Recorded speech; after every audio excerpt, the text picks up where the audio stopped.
പേര് പോലെ അത്ര ഹരിതമല്ല ഇവരുടെ ജീവിതം. കേരളത്തിലെ കരമാലിന്യ സംസ്കരണ രംഗത്ത് കഴിഞ്ഞ 7 വർഷത്തിനിടയിൽ വന്ന പുതിയൊരു തുടക്കമാണ് ഹരിതകർമ്മസേന.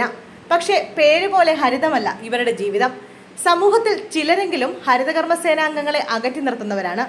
മാലിന്യം പിറന്ന പെൺപടയെന്ന് പരിഹസിക്കുന്നവരാണ്.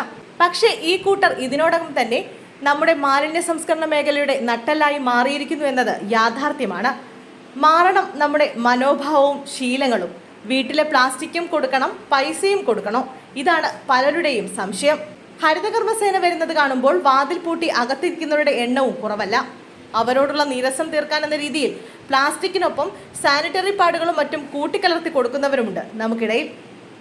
വീടുകളിൽ നിന്ന് പ്രതിമാസം 50 രൂപയും സ്ഥാപനങ്ങളിൽ നിന്ന് 100 രൂപയുമാണ് ഹരിതകർമ്മസേന യൂസർ ഫീ ആയി വാങ്ങുന്നത്. ഇതിൽ നിന്നാണ് മാലിന്യം കൊണ്ടുപോകുന്ന വാഹനക്കൂലി കൊടുക്കുന്നത്. ശേഷിക്കുന്ന പണമാണ് 2 പേരടങ്ങുന്ന ഒരു ടീം വീതിച്ചെടുക്കുന്നത്. പരിഹാസങ്ങളും മുഖം ചുളിക്കലും വകവയ്ക്കാതെ ഒരു മാസം ചവർവാരിയ ശമ്പളം വീതിച്ചെടുക്കുമ്പോൾ ഒരാളിന് 5000-ൽ താഴെ മാത്രം. മാലിന്യ സംസ്കരണവുമായി ബന്ധപ്പെട്ട വാതിൽപ്പടി സേവനം നൽകുന്ന സംരംഭമാണ് ഹരിതകർമ്മസേന.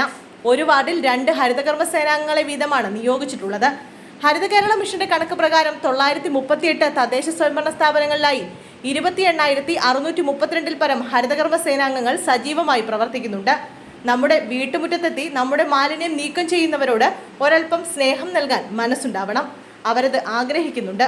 ഓരോ തവണയും നാം അവരെ ആട്ടിയിറക്കി വിടുമ്പോൾ, പുച്ഛിക്കുമ്പോൾ ഓർമ്മിക്കണം, ഇവരില്ലെങ്കിൽ എവിടെ കളയും നമ്മുടെ മാലിന്യമെന്ന്.